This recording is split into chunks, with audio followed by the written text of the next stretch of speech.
Pues bueno, ya estamos aquí en el día que cambió mi historia, con un testimonio lleno del poder de nuestro Señor Jesucristo. Nosotros le pusimos en el testimonio la identidad distorsionada, cómo la identidad del varón se distorsiona, pero cómo Dios te trae el camino, cómo Dios toca tu corazón y cómo Dios cambia tu vida. Y pues bueno, aquí está nuestro hermano Germán, que él nos va a compartir una historia tan bonita que mi corazón se llenó de alegría al saber que fue valiente y escuchó la voz de nuestro Señor Jesucristo y su historia cambió, pero Él permitió que su historia fuera diferente y decidió que fuera diferente. Bienvenido, Germán. Gracias, Verónica. Gracias, Saúl, por tenerme en este espacio para traer en esta mañana lo que el Señor ha puesto en nuestros corazones para que sea de bendición a aquellas personas que tanto lo necesitan. Y así va a ser. Vamos a llegar juntos a muchos corazones y vamos a levantar a todos esos varones. Amén. Pongan mucha atención porque Dios ha inquietado nuestras vidas para que esos varones se levanten y puedan conocer la identidad que tienen en Cristo. Adelante, Germán. Amén. Sí, por lo que esta mañana me armo de valor, como dije anteriormente, para estar aquí y compartir para que sea de bendición a las vidas de otros varones lo que el Señor ha hecho en mi vida. Amén. A través de una identidad distorsionada. Hemos visto, no en el mundo, en la iglesia, he visto muchos hombres que se han descarriado o desviado de su propósito en el Señor.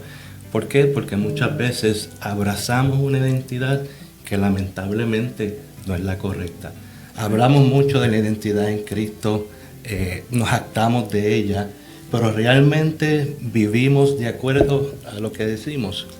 Uh-huh. Entonces, es aquí lo que quiero compartir en esta mañana, porque ¿qué es una identidad distorsionada? Es aquello que nosotros, una identidad aquella que nosotros no entendemos o tenemos una visión equivocada de nosotros mismos. Correcto. Es como decir, hoy yo estoy con estos anteojos y me los quito, voy a ver distorsionado, ¿verdad? Correcto. Si me pongo unos de mayor aumento, también voy a ver distorsionado. Uh-huh. Tengo que tener la receta correcta para poder ver de acuerdo a mis necesidades. Pues así mismo es el Señor en nuestras vidas, ¿verdad?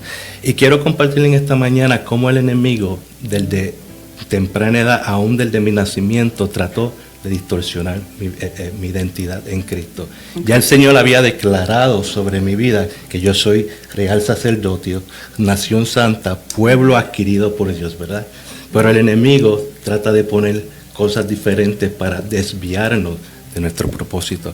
Y desde pequeño, desde niño, o sea, de antes de nacer, mejor decir, cuando mi mamá estaba embarazada ya tenía 17 años. Mi papá biológico la dejó embarazada y se fue tras otra mujer, que también estaba embarazada, por cierto. Se fue para la ciudad de Nueva York. En esa ciudad pasó un percance, el cual perdió su vida. Le dieron unas cuantas puñaladas y pasó eso que mi padre biológico, yo nunca lo conocí.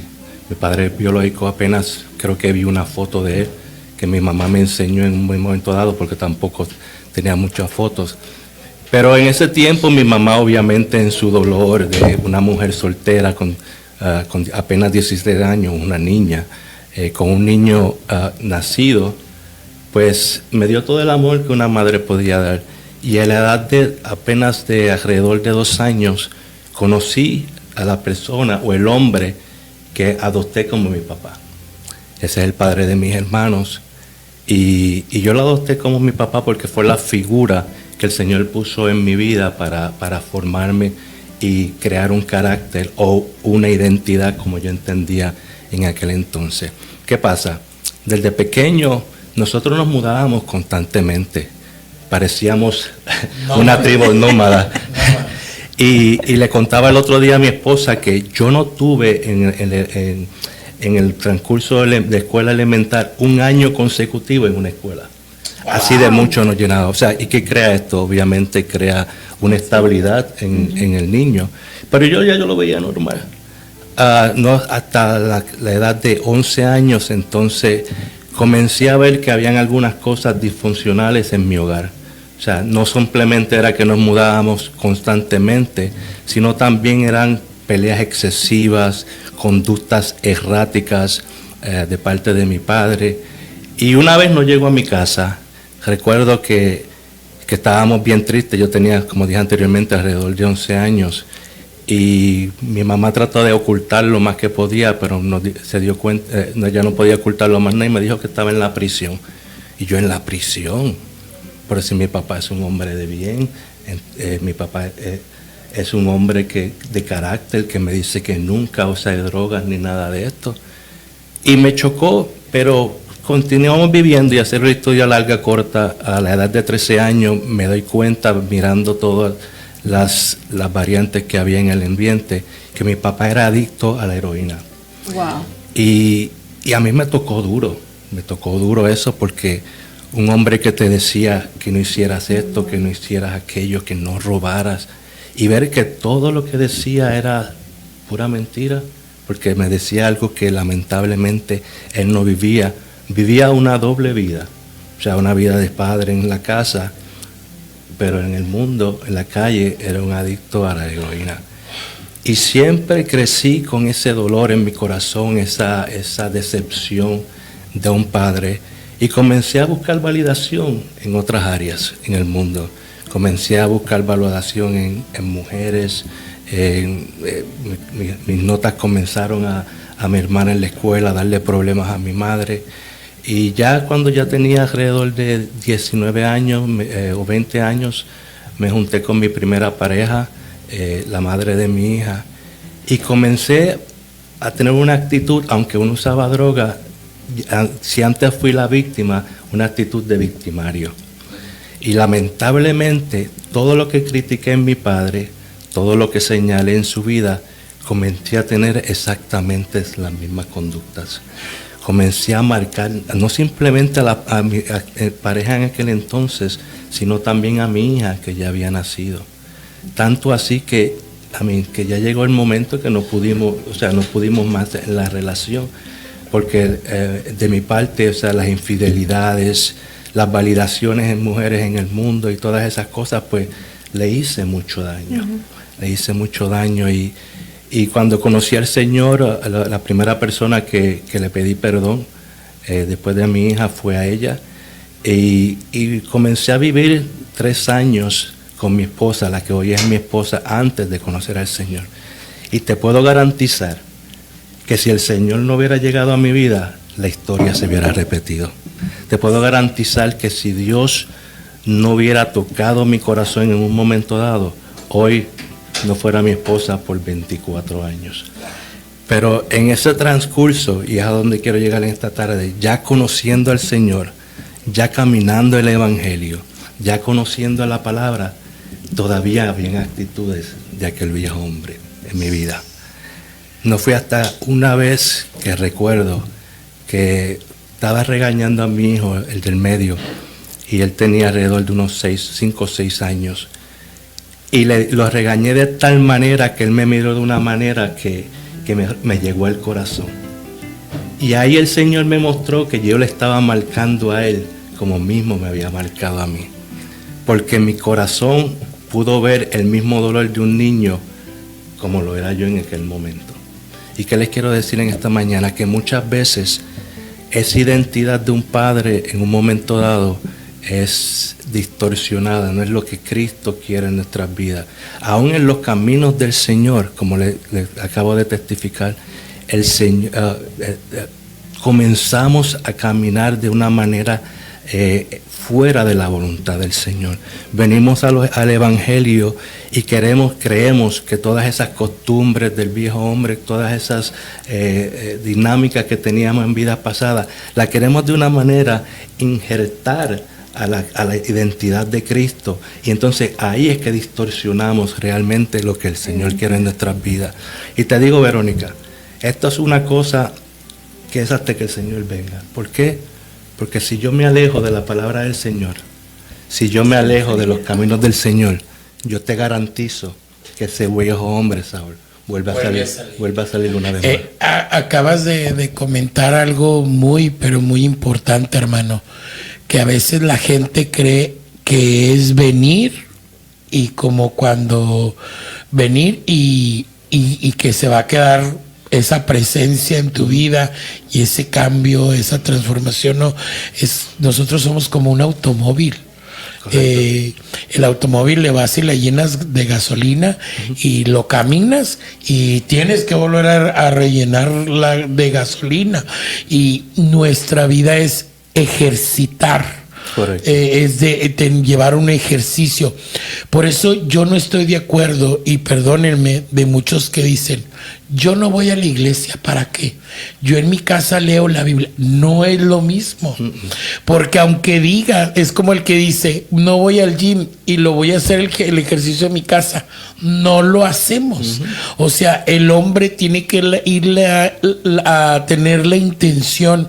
Y te felicito, hermano, porque ahorita estás hablando de reconocer, de cómo Dios empezó esa transformación, de cómo Él te permitió ver eso que había en tu vida, y cómo desde la niñez hay heridas o cosas que nos orillan a tener un comportamiento que a veces decimos: pero ¿por qué soy así? Correcto. Porque somos marcados. Recuerde que nosotros tomamos memoria, y la memoria a veces, aunque nosotros no recordemos cosas, pero tenemos un subconsciente. Correcto. Y el subconsciente actúa ante una acción que ya vimos en el pasado, y actúa a la defensiva porque ya no lo quiere vivir.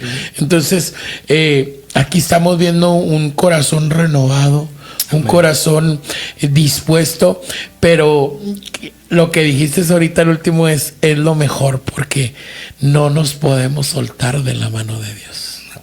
Nunca. Fíjate, si a los alcohólicos, los que entran en esa AA de Alcohólicos Anónimos, le dicen: usted sigue siendo alcohólico toda la vida. Y yo digo: ¿cómo? Y estaba platicando con una persona que era alcohólico y se metió a eso, y le digo: ay, qué bueno. Le digo: entonces ya. Dijo: pues en el programa dicen que yo voy a ser alcohólico toda la vida, nada más que voy a mantenerme sin tomar para poder estabilizarme. Y luego hasta le dije: entonces eres como el diabético, que le estabilizan con la medicina o con un tratamiento la diabetes. Pero yo sí creo en algo diferente en ese ejemplo. Amén. Que cuando Dios hace algo, lo hace. Y ya, ahora, ¿qué nos va a mantener a que no regrese? Pues tener esa comunión con Dios. Amén. Con esa comunión con Dios. Y ese ejemplo que tú nos vienes y nos traes. Y bueno, entonces hubo un antes y ahora hay un después. Correcto. Ahora ese después, ¿cómo lo vives? Bueno, ahora el después, cuando miro hacia atrás, lo veo, simplemente veo pura gracia. Porque yo miro atrás y yo digo: wow, yo pude haber sido una víctima de mis circunstancias, ¿verdad? Pero gracias a Dios que Él llegó a mi vida. Puse una madre quien me amó y me dio un amor condicional constantemente. Y hoy puedo desbordar todo ese amor en mis hijos. Entendí que mi padre también fue una víctima de circunstancias, porque a la edad de 4 años él vio a su madre echarse 1 litro de gasolina por encima y prenderse en fuego delante de él por una infidelidad de su padre. So que en su ignorancia, en su dolor, él dio, entiendo yo, lo mejor que pudo dar. Y yo quiero ser para mis hijos ese padre que ellos necesitan. Yo voy a tener muchos errores en mi caminar, Saúl. Voy a tener muchas dificultades, porque un padre no nace con un manual de instrucciones, ¿verdad? No. Pero sí me ha dado la tarea de reconocer cuando he errado, reconocer cuando he fallado y pedir perdón en el camino. Y de eso es que se trata. El caminar en el Señor se trata de reconocer, como tú bien acabas de decir, pedir perdón y dar un giro de 180 grados. Pero eso a veces el hombre lo calla, porque piensa que se va a ver frágil y su hombría se va a debilitar, Y no, hombre, realmente hombre es el que reconoce. Amén. Y que dice, fallé, me equivoqué y traigo un cambio. Así y aquí hay un cambio de una vida, de una historia, que fue un antes y un después. Amén. Que sí, a lo mejor hay gente que ahorita, como tú que nos escuchas o tú que nos ven, que a veces las cuestiones del pasado nos justifican y decimos, es que yo de niño me lastimaron y entiéndeme, y viven 60, 70 años con eso de es que mis heridas del pasado, es que mis heridas, y es que actúo así, y es que así me comporto porque y a veces hasta ya sin darse cuenta justifican las acciones. Justifican las acciones y no quieren empezar de nuevo y enterrar el pasado. Ya eres una nueva criatura. Amén. Dice la palabra de Dios que las cosas viejas pasaron y que todas son hechas nuevas. Entonces aquí estamos viendo al nuevo Germán y al nuevo papá. Amén. Al nuevo esposo, al nuevo hijo, al nuevo hermano. Amén. A hermano no solamente en sangre, pero en Cristo también. Y que vas a poder ser de inspiración para muchos varones. Nunca te calles y que no te dé vergüenza. Amén, porque eso nos alimenta a nosotros así como varones. Y a veces que una mujer lo vaya y le mira al hermano con todo. A veces el esposo, pero cuando tú veas el esposo o veas ese varón, abre tu corazón. Siempre Dios, Germán, te va a dar ese momento con esa persona para que tú le digas, sí se puede cambiar, porque yo cambié. Si Él lo hizo conmigo, lo puede hacer contigo. Y yo siempre he dicho que es cuestión de decisión y tener la humildad de decir, necesito ayuda. Y no puedo solo y necesito ir a los pies de Cristo y orar ferventemente porque Dios nos escucha. Para Él no hay pecado grande ni pecado chico. Todos los pecados tienen el mismo tamaño y para Él nos perdona de la misma manera. Hermano, yo quiero, antes de que nos despidamos, que les hable a esos varones que nos están escuchando, a esos varones que por alguna razón no quieren pedir la ayuda, no quieren decir, ¿sabes qué? Yo estoy como tú un día te sentiste. ¿Qué les podría decir, hermano? Bueno, le puedo decir a este varón que me escucha que, como dije anteriormente, no seas víctima de sus circunstancias. Es tiempo de, como dice Saúl, de reconocer. Es tiempo de entender que tu pasado no fue para destruirte. Tu pasado no fue para minimizar quién tú eres o distorsionar tu identidad en Cristo. Tu pasado fue igual que el mío, para poder ver la gracia que Dios ha depositado en tu vida. So que es tiempo de que comiences a hacer la diferencia en tu vida, en la vida de tus generaciones, y así tal vez comience a cambiar tu historia. Amén. Así que ya escucharon, varones. Gracias, Germán, por haber estado aquí con nosotros. Y gracias por ser ahora un hombre diferente, ese hombre que suma. Amén. Y ese hombre que va a seguir llegando a muchos corazones a través de muchas plataformas. Amén. Gloria para el Señor. Bueno, y esto fue todo en el día que cambió mi historia. Gracias por este tiempo.